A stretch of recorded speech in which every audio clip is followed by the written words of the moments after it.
Welcome to Mom of Eight Conversations on the Win Win Women Network.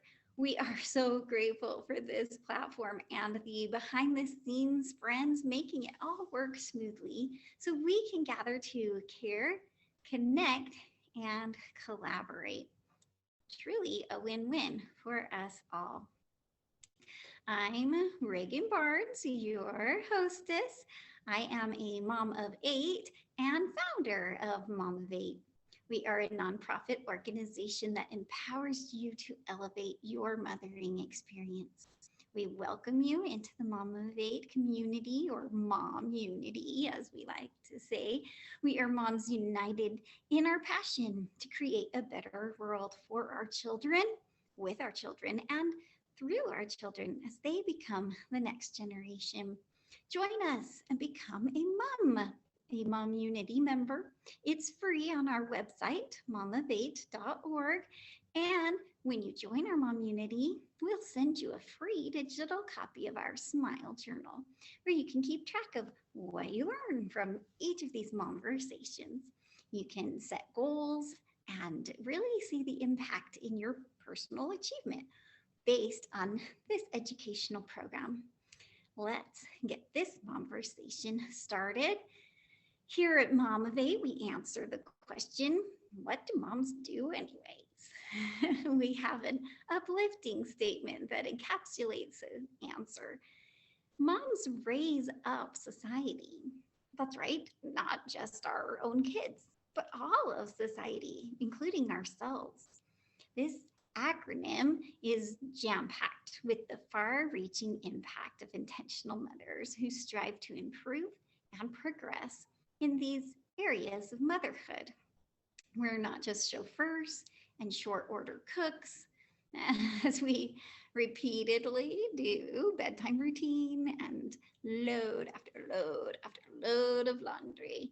It makes an impact that goes beyond our homes because as moms, we are uniquely positioned to influence society one on one as we take on this repetitive, loving work.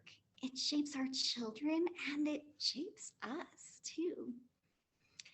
Today, we're going to focus on the atmosphere category of this acronym, the concept of homemaking and conscientiously creating home based on the five senses.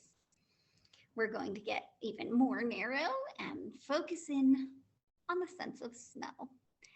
I know I would be thinking if I was watching this, how are you going to spend an entire hour on the sense of smell? Well, it's nice to have a chance to really get down to the nitty gritty. So when I was in college, I had various random ways of making a little extra money.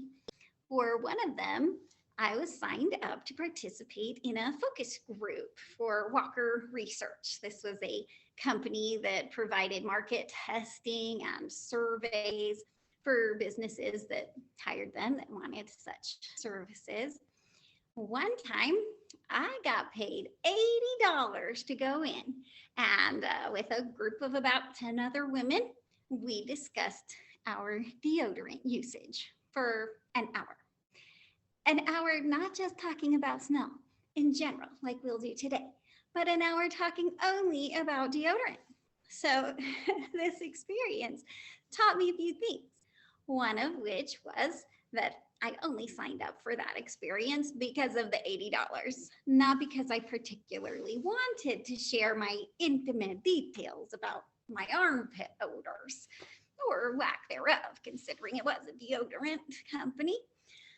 Smell can just be an uncomfortable topic to bring up and explore, particularly when those smells are involved with our bodies, because none of us wants to be the stinker. And I think that realm of aroma comfort extends to our homes. No one wants a stinky home. I recall being in late elementary school and having a friend whose home was exactly that. PU.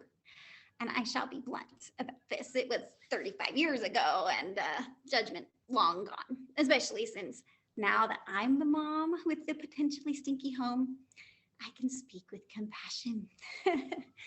But my friend would ask me if I wanted to come over and play, or worse, spend the night.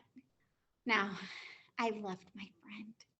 She was spunky and funny and creative, and she thought up all these fun games that we both enjoyed. But I would put the phone just like under my chin so she could hear me ask my mom. But in the midst of asking, I would be shaking my head with my eyes wide, pleading, instructing my mom silently to be the bad guy and answer no. And eventually, when the phone was hung up, my mom asked what was going on. And I explained to her about how much I enjoyed my friend and her friendship, but that I could not stand the nauseating smell at her house.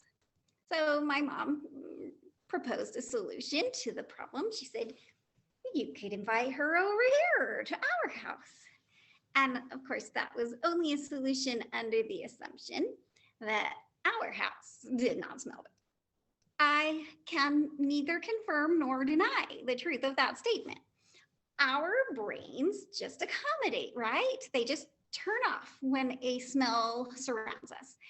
Ranchers stop smelling cow manure, and that's a stench that can be so strong it takes over the county. Workers at the city dump eventually grow numb in the nose and just no longer notice it. It occurred to me that my friend had absolutely no idea that her home smelled bad. Her nose was accustomed to the smell, and it prevented her from that unpleasant experience that was mine whenever I visited. Maybe it wasn't only a matter of subconsciously adjusting to her environment. It was also likely a matter of knowing where the smells came from and adjusting her opinion of the smells based on that. So, for instance, her family had a dog. My family did not. And I'm pretty sure that this was one of the smells that offended my nose when I visited her house. Now, she was like any loyal pet owner, and she loved her dog. She would just nuzzle right into his muzzle despite his stinky breath. Their family also had a few young ones still in diapers. And again, this is not something that was part of my family situation, but it was probably one of the primary reasons for their house's aroma. Now, luckily, they loved their little ones like they did their dog. And in spite of the stinky diapers, they just didn't get around to emptying the diaper pail as often as they needed to. But a final reason that I believe their home harbored an unwelcoming smell was their family just didn't have good kitchen habits. There was spoiled food, not just in the fridge, but sometimes just right out on the counter. The floors and counters were sticky. The sink was always piled high with dirty dishes. And honestly, I'm a little embarrassed bringing this all up because it's describing my current home. This humbles me to admit, but my home is not free of such potentially stinky scenery. So I guess we can just turn this into a confession. And I'm not sure what my home smells like on a regular basis since I live there and I've trained my brain not to focus on the smell, but to think about other things. There's other potential odors, either good or bad, within the walls of my home. And as I kind of go through this list, I encourage you to be humble too and kind of transfer those that are applicable suggestions for your own home and make an effort to stay on top of those aromatic sensations. It's not just for the sake of the visitors, but our own sake as well. So starting in my kitchen, a possible stink source is my garbage can, since I chose not to get a lidded one. So basically anything that goes in there can still emit its odor into the room in general. It is a large trash can, which has a couple of problems. It doesn't fit under a cabinet, so I can't kind of contain the smell in the cabinet. And it also means it might not get filled up for a few days. And so the items have a chance to rot and continue to share that smell. Then other kitchen smells, there are days when we've burnt our toast and have to open a window to air it out. We don't happen to have a vent above our stove, but many kitchens do. So you can turn the vent on to help with those kinds of smells. Sometimes it's not necessarily a bad smell, but just an overwhelming one. Like if I make a particular recipe for dinner that's distinct, though pleasant, like chili or tuna casserole or tilapia parmesan. I think sometimes my fish recipes tend to have a stronger odor, you know. Now, interestingly, I have a neighbor from Pakistan. She is so kind and shares food with our family pretty often. One of my children, upon smelling some of the Pakistani food, said, "That smells like gulanabia." Gulanabia is the 3-year-old daughter of their family who comes to visit. And sure enough, gulanabia smells like the food that their family cooks. That makes sense, right? So overall, kitchens can be a major smell source, whether good or bad, and we can be the ones to make the necessary effort to help ensure that the pleasant smells win over. Teaching our kids to run the garbage disposal as part of dish duty, maybe throwing some baking soda down the garbage disposal to sit overnight. Of course, having them empty the garbage regularly helps. I have a friend who she'll call her sister up and and say, "Will you come smell my house in case there's like a rotten potato that I haven't noticed and my nose is just accustomed to?" So getting a good friend to come give us a smell test is one way. Setting a little bowl of vinegar out for a day. I'm not sure, but there is some chemical reason for it. I guess the acetic acid in the vinegar bonds with the molecules that create smells, and so they absorb those lingering odors. So we can continue on a tour of other potential smell-producing places in our homes, but let's keep in mind the principles of our atmosphere aspect of the Raise Up acronym. And this is something that we have for each part of our acronym is principles that guide us. And one of them is that we are conscientiously creating the place where we hang our hearts and thoughtfully shaping the various sensations that contribute to our family's well-being, hopefully increasing their desire to be with us in our homes. Let's take a few minutes to really think about why we would need to be concerned about the smells and stink alert, besides, hoping it's a pleasant place for our visitors and our families. And it has to do with the memories that we're creating. Our olfactory senses are the primary means of bringing scenes from our past back into the front of our minds. Have you ever been just somewhere random and suddenly it seems like a very random memory comes zooming into your consciousness and you wonder, why in the world am I thinking of that? It's quite likely that your nose detected a smell that it had associated with that specific time of your life. One example would be like the new car smell. It's actually kind of a chemically not very pleasant smell, but people associate it with the very satisfying time of being able to afford a new car. Think about the scent of chocolate chip cookies wafting through the air, inviting us to come into the kitchen for a treat and maybe reunite with mom after a long day of school. This is the psychological reason why realtors who are going to show a home will bake chocolate chip cookies in the oven of the home that they want to sell just before the potential buyers show up to look through it. That way it will smell like home. Interestingly, as a wee little youngin', I really enjoyed the smell of cigarette smoke because my grandmother was a smoker. And so the scent of cigarettes meant that my loving grandmother was visiting. Now, while my grandmother's addiction to cigarettes had the unfortunate side effect that ultimately led to a struggle with emphysema, this concept of how my young brain associated it with an overall positive ambiance is instructive in general. On the other hand, I had a friend whose father was otherwise a rather mild-mannered fellow, but he would become abusive if he drank too much alcohol. And to this day, the smell of alcohol brings back those traumatic moments, almost to the point that she can feel the sting of the slap on her face. So let's be aware of this fact of how our brains work and possibly use it to our advantage.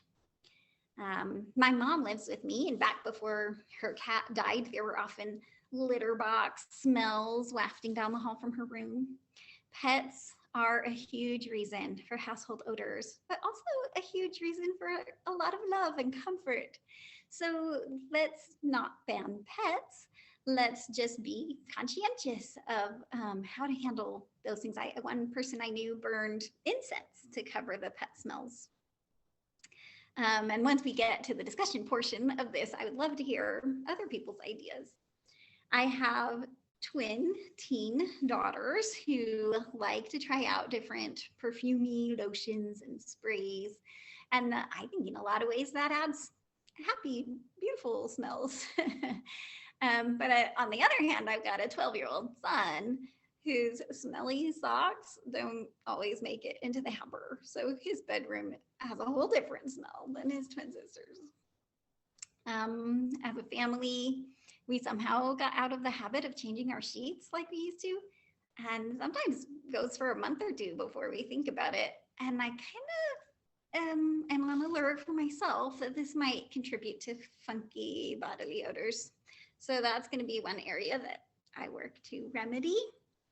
Luckily, we're past the diaper stage of life right now, but I'll share my trick from that decade or so, my past.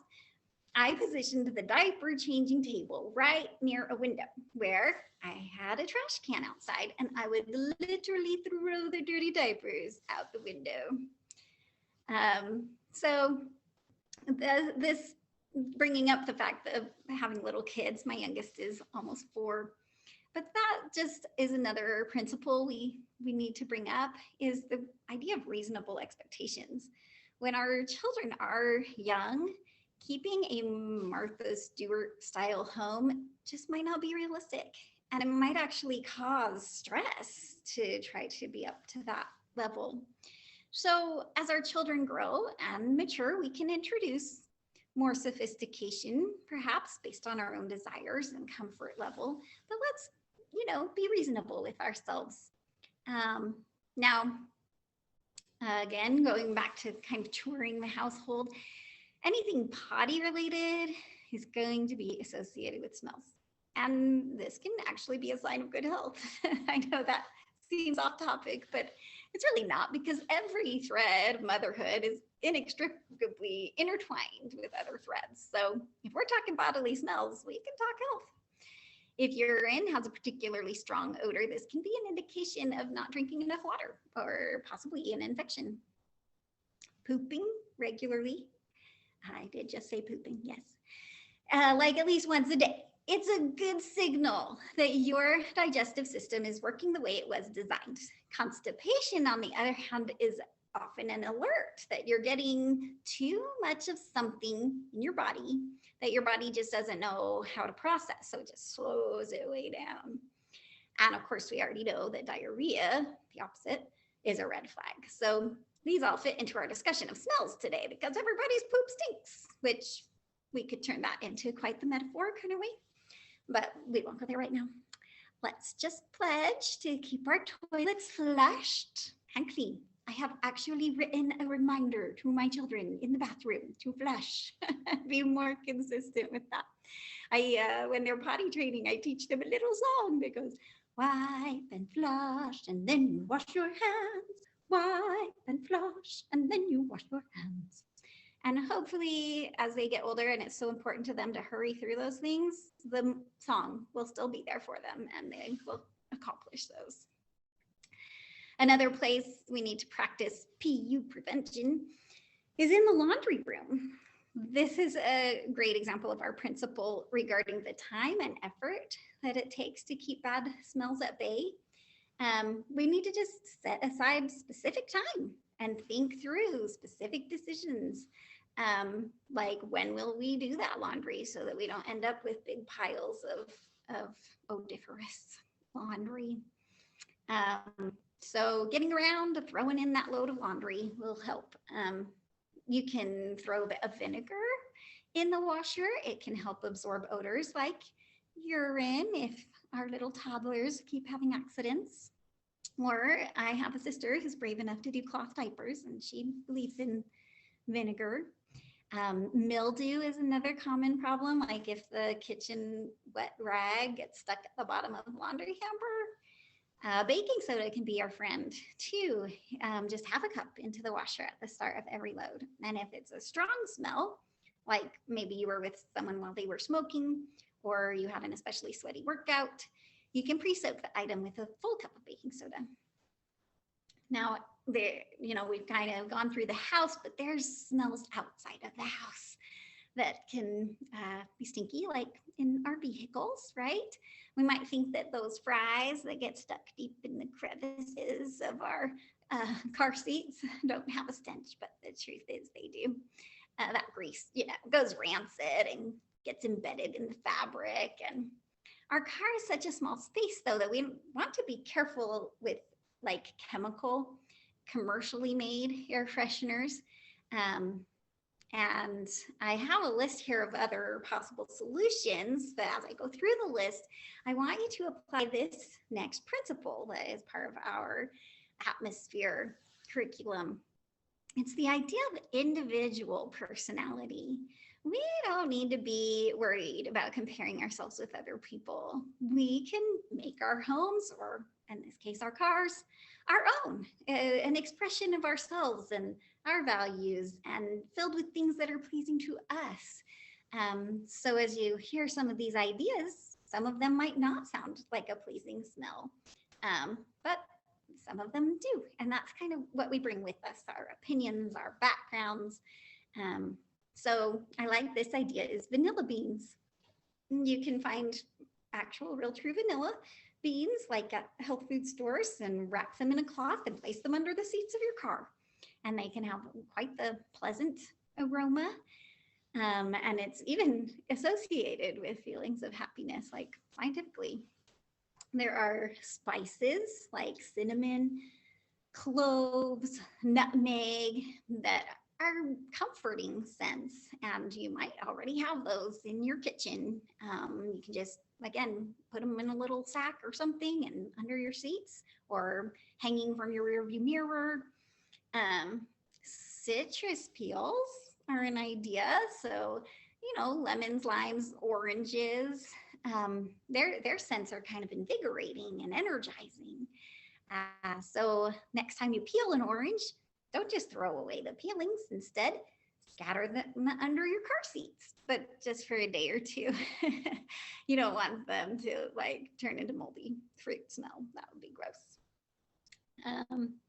But we did mention the ideas of how baking soda and vinegar can actually absorb smells and not be chemical. Opening windows, either in the car or in our household, great idea. And of course, sometimes our climate works for that. I would say for myself, if the degrees are between 68, 78, then that's the perfect time frame for me to go through the house and open up the windows. If it's not a red air day, because I don't want to be bringing in the pollution, right? I have a friend who has an air filter. It's such a quiet little machine, but she swears by it as far as not just taking care of smells, but other things like pollutions. My mom is pretty good about having plants. And I know that they, of course, can give out pleasant odors, but they also, interestingly, can turn potential carcinogens into oxygen instead. So transforming something that could hurt us into something that is good for us. That's pretty amazing. Of course, I've just got to say it. If smoking is one of the smells in your home, please stop for lots of reasons. And any kind of product that sprays out. So this is any kind, not just the air fresheners, but hairspray, for instance. That's going to have some things that can hurt us health-wise that we need to be aware of.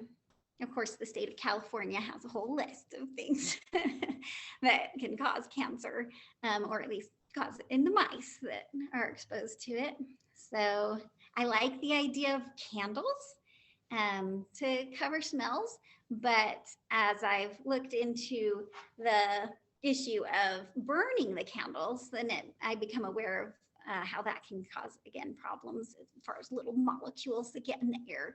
So melting candles is kind of a cool option instead. And of course, if you could make that beeswax instead of paraffin, then that takes you another step forward in the health mode.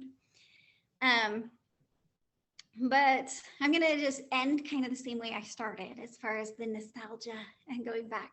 Back in high school, my family's home had 2 master bedrooms, strangely. I imagine one of them had been like an addition. My mom took the larger of the 2, and us kiddos were left to fight out the smaller master bedroom, and my brother just went out at first. And the agreement was after a year, we would switch up, and at that point, it was me. Woohoo! Now, it was determined that the bathroom attached to the master that I got to live in would remain the boys' bathroom. And that was a problem because those boys and their lack of aim made for a particularly stinky appendage to my bedroom. I remember trying to solve the problem by writing a poem on the inside of the toilet lid. If you sprinkle when you tinkle, please be sweet and wipe the seat. But they didn't move on from there to wipe the walls and the floors. I mean, it was just grossness in general.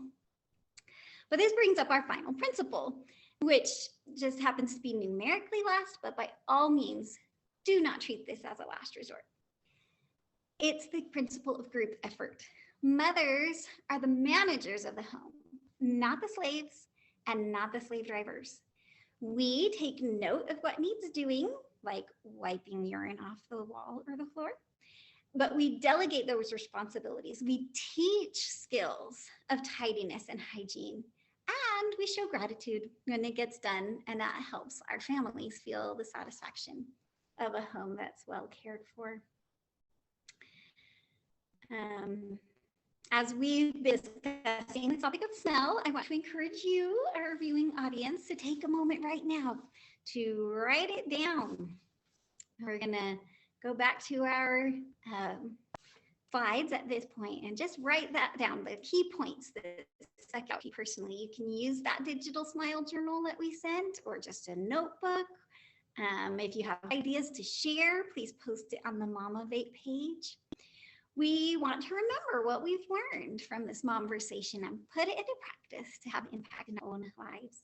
Writing it down is like the first gear that leads to other movements. So let's activate those gears and we'll ultimately make far-reaching positive changes. This half hour has gone by so fast. It's time to end our recording and start our live interaction with our viewers. Now, if you've watched this as a recording, thank you for watching, and be sure to catch our live show every Saturday, 3 p.m. Pacific time, so you can participate also in the second half hour, where we continue the conversation directly with you, unrecorded. We want to include you in this discussion. That's how Win-Win Women TV is unique. We care, we connect, we collaborate.